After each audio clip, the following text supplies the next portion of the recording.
ইফতারি সামনে রেখে দোয়া কবুল হয়। বিশ্বাস হয়? কি সামনে রেখে? সামনে ইফতারি। বসে থাকে আমরা তৃষ্ণায় সারাটা দিন, ছাতি ফেটে যায়।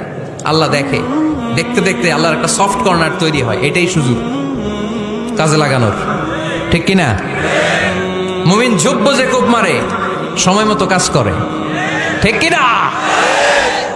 আল্লাহ তখন ফেরেশতাদেরকে জিজ্ঞেস করে, এই ঘটনা কি? খায় না যে?